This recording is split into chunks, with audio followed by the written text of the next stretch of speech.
અમરેલીના રાજુલામાં પાણીમાં ફસાયેલા દર્દીનું જેસીબીમાં રેસ્ક્યુ કરવામાં આવ્યું. પાણીના ધસમસતા પ્રવાહ વચ્ચે જેસીબી થકી આ દર્દીનું રેસ્ક્યુ કરાયું. ચાંચ બંદરથી સમઢિયાળા વચ્ચે આવેલા કોઝવે પર ફરી વળ્યા પાણી. 108ની ટીમ દર્દી માટે જાણે કે દેવદૂત બની દર્દીને જેસીબીમાં સુવડાવીને 108 સુધી પહોંચાડવામાં આવ્યા હતા અને ત્યારબાદ તેઓને હોસ્પિટલ ખસેડવામાં આવ્યા હતા.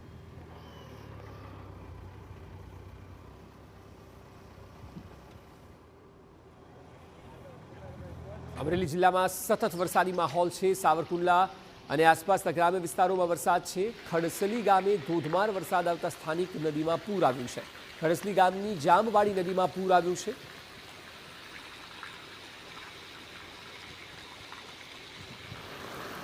આ તરફ અમરેલીના જ લાઠી લીલિયામાં અનારાધાર વરસાદ છે. લીલિયા શહેર સહિત ગ્રામ્ય પંથકમાં ધોધમાર વરસાદ છે. ગુંદરણ અને બવાડા ગામમાં પ્લોટ વિસ્તારોમાં વરસાદી પાણી ઘૂસ્યા છે.